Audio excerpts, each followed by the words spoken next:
ओम शांति मंगेश भाई। ओम शांति ईश्वर भाई जी। मंगेश भाई, आज है 28 जनवरी और 2026 और जनवरी मास का भी लास्ट 2-3 दिन रह गए और गुजरात का टर्न है इस बार। तो बहुत सारे भाई बहन पहुंचने वाले गुजरात से बाबा मिलन में। और आज विशेष सोनत्य के लिए ज्ञान चर्चा में बाबा का प्यार का सागर है, तो हम बच्चों को भी बाबा सदा प्यार माना मास्टर प्यार का सागर देखना चाहता है कि तुम भी इतना प्यार दो, किसी को दुख नहीं दो। इसके ऊपर खास बाबा ने आज समझाया है। और बाबा कहते हैं कि मोस्ट बिलवेड बाप शिव बाबा आए हैं तुम बच्चों को क्या देने, विश्व का मालिक बनाने। तो ऐसे विश्व का मालिक बाबा बनाता है, इसलिए बाबा बोलता है कि उनकी श्रीमत पर चलो। बिल्कुल, मालिक तो बनाता है लेकिन कंडीशन है श्रीमत पर चलो। जी जी, पुरुषार्थ की मेहनत आपको ही करनी है, बाकी बाबा रास्ता बता देता है। और मोस्ट बिलवेड है, उससे बिलवेड उससे प्यारा यूनिवर्स में कोई नहीं है। तो वो प्यारा बाबा हमको विश्व का मालिक बनाता है, लेकिन श्रीमत पर यथार्थ रूप से चलना ही।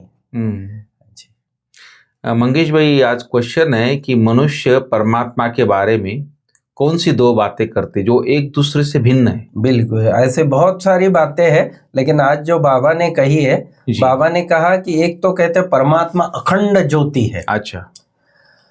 और दूसरी ओर कहते हैं कि वह नाम रूप से न्यारा है। अब इधर तो अखंड ज्योति कह दिया, फिर नाम रूप से न्यारा कैसे हो गया? अखंड ज्योति तो नाम हो ही गया, रूप भी हो गया, रूप भी हो गया। हाँ हाँ, बिल्कुल। तो वैसे ही परमात्मा के लिए ये भी कहते हैं कि पार ब्रह्म परमेश्वर तुम सबके स्वामी, कि वो ब्रह्म में रहने वाला, ऊंचा तेरा धाम ऊंचा तेरा काम। और फिर कहते हैं कि कन कन में भी व्यापक है। तो ये कंट्रोवर्सी बातें हैं एक दूसरे की। तो बाबा कहते हैं एक दूसरे से भिन्न हो जाती है, यथार्थ रूप से न जानने के कारण ही पतित बनते जाते हैं। फिर उससे योग लगाने का, उससे प्राप्ति करने का कहीं कुछ वो नहीं रहता है। जब आपने कह दिया कि भाई वो अखंड ज्योति है या कन कन में है, तो फिर योग कहाँ लगाएंगे आप? सही है। तो इसलिए फिर पतित ही बनते जाते हैं। बाप जब आते हैं तो अपनी सही पहचान देते हैं, उसके अलावा उसकी यथार्थ पहचान कोई नहीं दे सकता।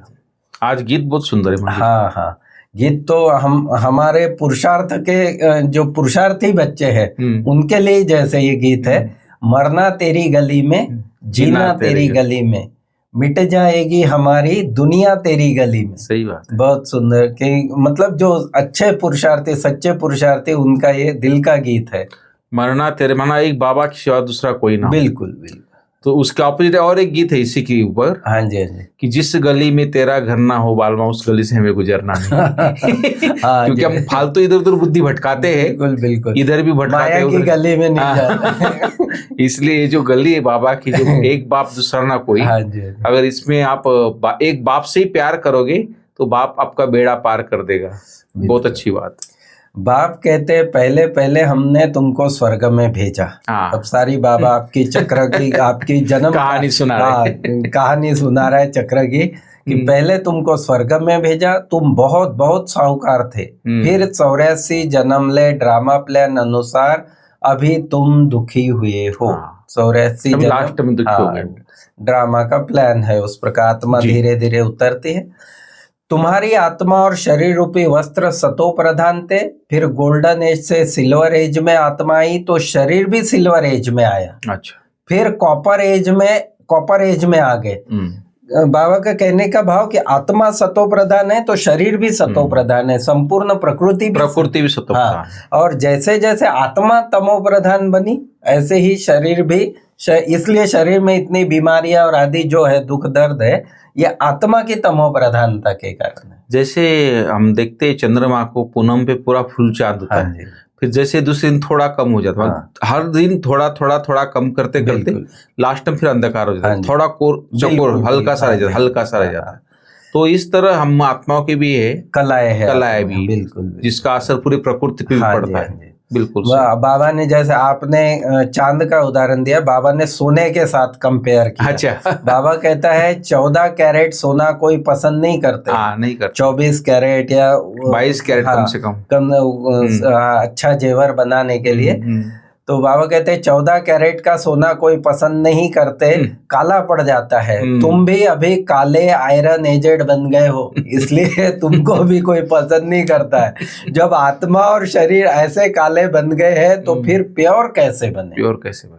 24 कैरेट या 22 कैरेट कैसे बने? तो बाबा कहते हैं प्योर कैसे बने? आत्मा प्योर बने तो शरीर भी प्योर मिले, और उसका प्योर बनने का एक ही रास्ता है, बाबा की याद, बाकी कुछ नहीं। देखो बाबा अक्षर ही कितना मीठा है, बहुत मीठा। तुम अभी आत्मा अभिमानी बन बाबा के बने हो। आत्मा अभिमानी बनने बगैर बाबा के नहीं बन सकते, परमात्मा अभिमानी भी नहीं बन सकते। तुम बच्चों को निश्चय है बिलवेड मोस्ट बाबा है, सबसे प्यारा, सारे जगत में सबसे ज्यादा प्यारा शिव बाबा हमारा जी। नरकवासी को स्वर्गवासी बनाने बाप संगम पर आते हैं। यह तो highest authority God fatherly government है।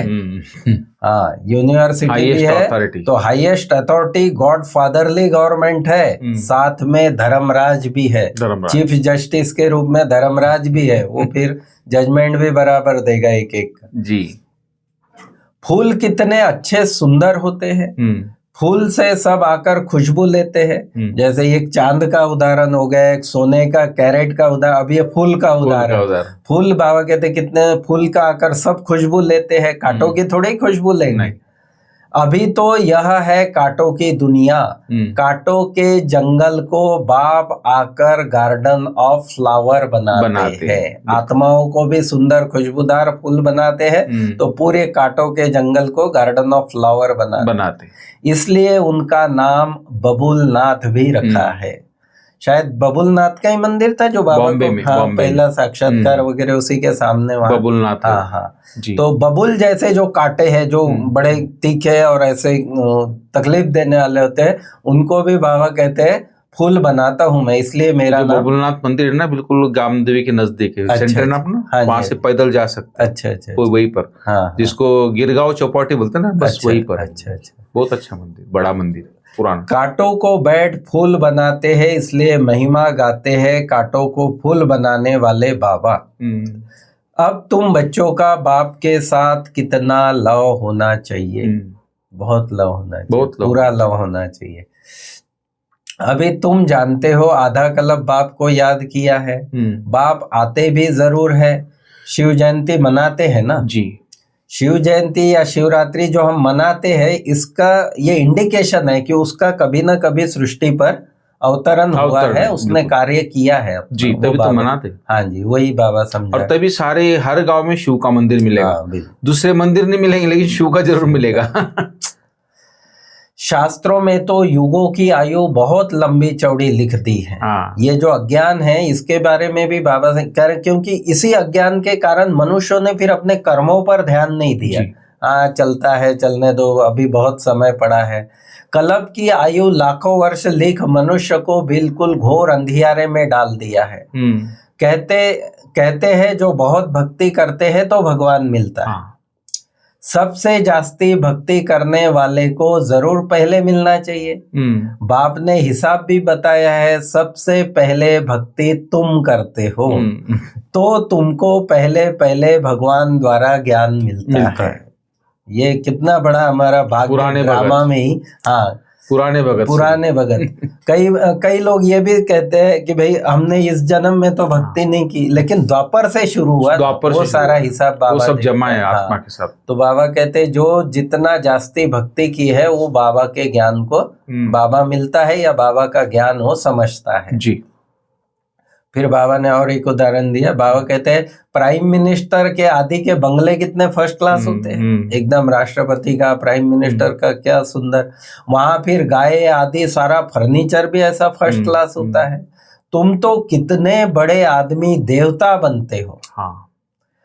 दैवी गुणों वाले देवता ऐसा फर्स्ट क्लास बनते हो, स्वर्ग के मालिक बनते हो। वहां तुम्हारे लिए भी महल हीरे जवाहरातों के होते हैं, वहां तुम्हारा फर्नीचर सोने के जड़ित का फर्स्ट क्लास होगा। वाह वाह वाह, अभी सोना कितना महंगा होता जा रहा है। हाँ जी, हाँ जी। वहां तो फर्नीचर भी सोने का है, सोने का फर्नीचर, और उसमें हीरो की जड़त होगी, इतना सुंदर, और क्या फाइन हीरे, बहुत सुंदर फर्नीचर, बहुत रॉयल होगा। हाँ, अलग अलग रंग का सब कुछ।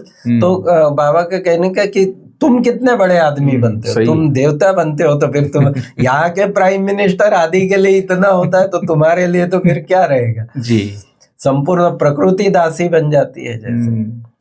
फिर बाबा फिर वही बात कि मोस्ट बिलवेड बाबा है, उससे जास्ती प्यारी वस्तु कोई हो न सके, वही सबसे प्यारा है, उसी से प्यार करना है, उसी से दिल लगानी है। फिर बाबा आगे कहता है मनुष्य हठ योग आदि भी बहुत सीखते हैं, गुफाओं में जाकर बैठते हैं, आग में भी चले जाते हैं, पहाड़ों में रहते हैं, गंजराओं कंदराओं में रहते हैं, बर्फ की पहाड़ियों में वहां रहते हैं कई साधु। रिद्धि सिद्धि भी बहुत है, जादूगरी से बहुत चीजों को निकालते हैं। ये सारा रिद्धि सिद्धियां है ये सारी। भगवान को भी जादूगर, रत्नागर, सौदागर कहते हैं, तो जरूर चैतन्य है ना। कहते भी है कि मैं आता हूँ, जादूगर है ना। और जादूगरी क्या है उसकी, मनुष्य को देवता, बेगर से प्रिंस बनाते हैं, ऐसा जादू को भी कोई दिखा न सके। तो इसलिए बाबा का गायन है कि वो जादूगर, रत्नागर और सौदागर है, जो कांटों को फूल बना देता है, मनुष्य को देवता, और बेगर टू प्रिंस बना देता है। ओम शांति। बहुत अच्छा मंगेश भाई, बाबा देखो क्या क्या कितने कार्य एक साथ संगम पे आके करता है। धोबी भी बन जाता है, रत्नाकरी बनता है, सौदागरी बनता है, जादूगरी बनता है, माली भी बनता है, जो हम बच्चों को खुशबूदार फूल बनाता है। तो बाबा देखो अलग अलग पार्ट एक साथ, बाप टीचर सदगुरु का ही पार्ट बजाता है। जैसे कल बोला था कि बाप टीचर सदगुरु मुझे याद करो, तो बहुत अच्छा है। बाबा बोलता है कि फूलों के बगीचे में चलना है, तो इसलिए तुमको खुशबूदार फूल बनना है। बाबा बोलता है इसलिए किसी को दुख नहीं देना है, एक पारलौकिक बाप से सर्व संबंध जोड़ने, अपने जोड़ने लेकिन दूसरों को भी जुड़ाने, वो मुख्य बात है।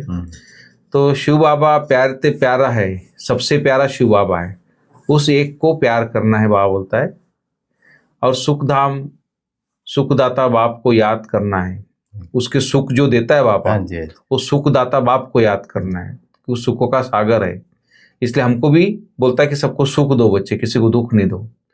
इस तरह बाबा ने बहुत अच्छी अच्छी बातें आज सुनाई है मंगेश भाई। और आज वरदान है, किसी की कमी कमजोरी को ना देख, अपने गुण व शक्तियों का सहयोग देने वाले मास्टर दाता बन। तो बहुत अच्छा वरदान है, धारणा युक्त एकदम। कि अपना अपने पास जो भी शक्ति, जैसे भगवान है हमको शक्ति और का सहयोग देता है, हमको आगे बढ़ाता है। इस तरह बाबा आप भी आगे बढ़ाओ। बिल्कुल जी। बाबा ने हमारे में कोई कमी कमजोरियां नहीं दिखी, लेकिन बाबा ने थोड़ी देखा, बाबा ने तो हमको उल्टा शक्ति देके, वरदान देके आगे बढ़ाया।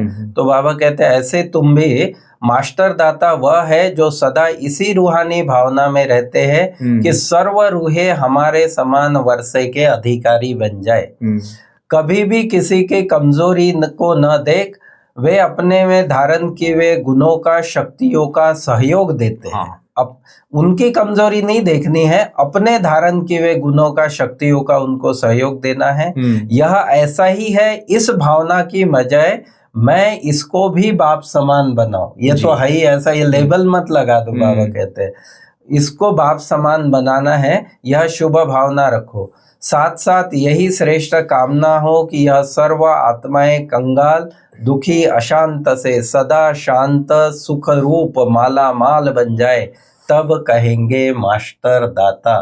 कितनी अच्छी धारणा है ये, कि सबके प्रति यह श्रेष्ठ भावना हो कि सर्व आत्माएं कंगाल, दुखी, अशांत से सदा शांत, सुख स्वरूप माला माल बन जाए। बहुत अच्छा मंगेश भाई, आज बहुत अच्छा सेवाधारी के ऊपर स्लोगन है आज, कि मनसा वाचा कर्मणा, सेवा करने वाले ही निरंतर सेवाधारी है, उनके हर श्वास में सेवा समाई है। बिल्कुल। तो थोड़ा निरंतर सेवाधारी माना, स्थूल सेवा तो आप निरंतर नहीं कर पाएंगे। मनसा भी आ गई, वाचा भी आ गई और कर्मणा भी आ गई, तीनों सेवा तभी वो निरंतर कही जाएगी उसको। तो उनके हर श्वास में सेवा समाई हुई, उनका चलना, उनका बोलना, उनका देखना, सब कुछ उनका हर कर्म सेवा बन जाएगा। बिल्कुल। और अव्यक्त इशारा जो है कि बंधन मुक्त रह, जीवन मुक्त स्थिति का अनुभव करो। बाबा कहते हैं पहले अपनी देह से, देह के संबंधों से और पुरानी दुनिया की स्मृति से मुक्त बनो। अच्छा, स्मृति भी नहीं? हाँ, पुरानी दुनिया की स्मृति से भी मुक्त बनो, तब आप सच्ची जीवन मुक्त स्थिति का अनुभव कर पाएंगे। सही है। ओम शांति। Thank you.